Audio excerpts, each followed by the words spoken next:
a pensar que debemos de alejarnos de un concepto de Dios que pinta a Dios como si fuera un ángel gigante o un viejo barbón como yo, sentado en un trono en el cielo en algún lugar, porque obviamente la Biblia utiliza antropomorfismos, disculpen, antropomorfismos para describir a Dios, ¿no? El invento de esta semana es que te voy a explicar cómo puedes compartir una evidencia de la existencia de Dios. Pero para eso necesito la ayuda de un amigo que se llama Jorge Gil, porque él es buenísimo explicando cosas un poco complejas. Así que adelante, Jorge. Entonces, por ejemplo, ¿cómo es que la conciencia o esta capacidad de raciocinio o la habilidad de ser animales racionales, como lo llamaría una vez Tomás de Aquino?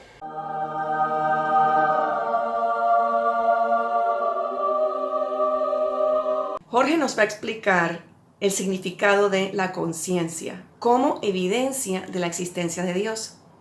¿Y cómo llegamos a esto? Bueno, yo tengo este libro que se llama God's Crime Scene. Es de un autor que fue ateo y se llama James Warner Wallace. Entonces James, él es detective y él dice que cuando él va a la escena del crimen, normalmente el cuarto donde ha sucedido el crimen tiene muchas características que te dan información de lo que ha sucedido ahí adentro. Por ejemplo, puedes encontrar balas, puedes encontrar el arma, huellas digitales, restos de ADN, lodo. Hay cosas allí que tú puedes ver dentro de la habitación que pudieran explicarte qué fue lo que sucedió. De la misma forma, él ha trasladado ese concepto al universo. Y como en el universo hay 8 elementos que están dentro de este cuarto del crimen, ¿ok? Este universo, ¿quién fue el que cometió esto? Pero a mí me llamó la atención de los 8 elementos, él nombra uno de ellos consciousness. Le hice la pregunta a Jorge porque todas las semanas en Instagram Jorge hace un live y tú le puedes hacer preguntas a él y yo prefería que él me tradujera eso porque resulta que él y James Warner Wallace son amigos. ¿Cómo es que la conciencia está presente dentro del universo y eso apunta hacia Dios, hacia la existencia de Dios? Que Jim, como le decimos de cariño, Jim dice que él utiliza la palabra consciousness y que esta propiedad es de las evidencias de que Dios existe. Entonces, la palabra consciousness, y te vas a caer para atrás como condorito cuando te des cuenta cuál es la traducción de la palabra consciousness, es simplemente la conciencia. Que nosotros llamamos la mente, ¿no? Esa parte inmaterial del ser humano que te ayuda a razonar, donde se contiene el intelecto, que es lo que llamaríamos nosotros la conciencia. La capacidad de tener pensamiento abstracto, tener una autorreflexión de que nosotros tenemos la conciencia de saber de que somos un ser individual. Jim Wallace dice que cuando él era escéptico, para él la mente o la conciencia era algo igual que el cerebro. Es decir, el cerebro es la mente y la mente es el cerebro.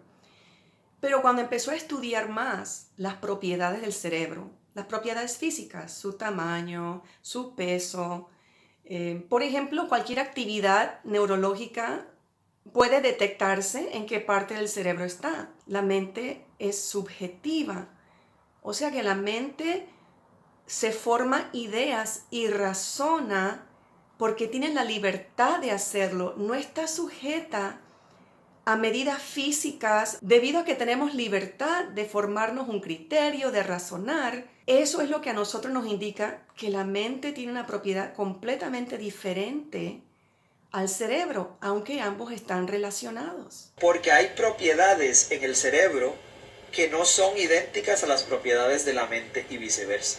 Ahora, sabemos que existe una correlación entre la mente y el cerebro, pero no son lo mismo.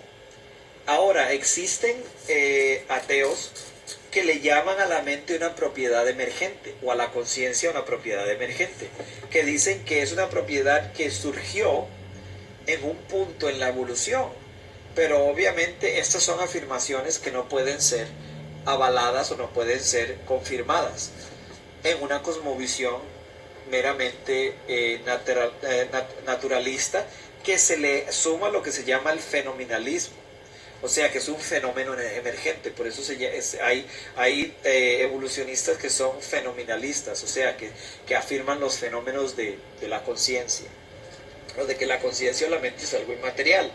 Pero ellos dicen que cuando el cuerpo muere, entonces la conciencia o la parte inmaterial muere también. Ahora, nosotros como cristianos que tenemos una cosmovisión que desde el principio apoya o afirma lo inmaterial, entonces para nosotros tener conciencia o tener mente o tener alma o tener poder de raciocinio no solo es completamente consistente con nuestra cosmovisión, sino también es completamente esperado. Porque si nosotros tenemos mente y nosotros somos creados a imagen y semejanza de Dios, Dios es la mente máxima por excelencia. Y obviamente Él es un ser inmaterial.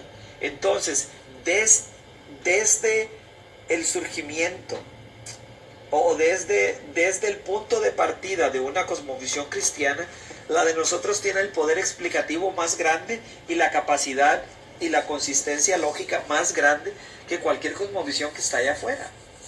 Entonces de ahí es donde viene la idea de que la conciencia, o nuestra capacidad de raciocinio, apunta a ser una evidencia a favor de la existencia de Dios, porque Dios es la mente por excelencia.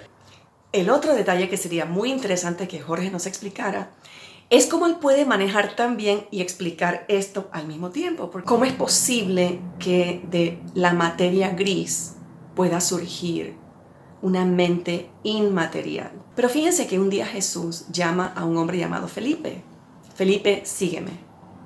Y Felipe lo conoce y en eso se regresa a su pueblo y encuentra a Natanael, su amigo, y le dice: oye, Natanael, ven conmigo porque he conocido a este profeta, al Mesías, el cual prometió Moisés que iba a venir. Y Natanael lo sigue.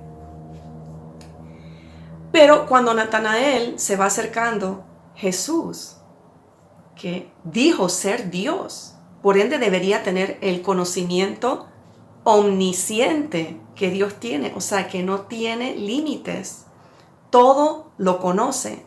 Efectivamente, le dice a Natanael: he aquí un verdadero israelita en quien no hay engaño.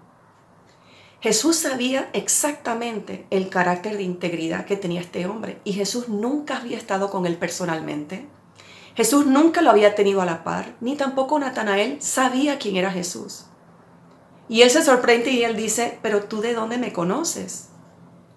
Y Jesús le dijo: antes de que Felipe te fuera a buscar, cuando estabas debajo de la higuera, te vi. Jesús, en su conocimiento divino, afuera de ese universo, ese conocimiento de Dios que viene de afuera y que influye a lo que está adentro del universo, que nos da a nosotros conocimiento como criaturas hechas a imagen y semejanza de Dios. Él pudo decirle: Natanael, yo te conozco, porque como Dios, yo sé exactamente lo que hay dentro de tu corazón, lo que tú experimentas. Yo conozco tu alma, tus potencias emocionales. Yo sé de todas esas cosas. Entonces, es una evidencia de que Jesucristo es Dios, porque Él conoce todo y también te conoce a ti. Y es maravilloso darnos cuenta cuánto exactamente nos conoce.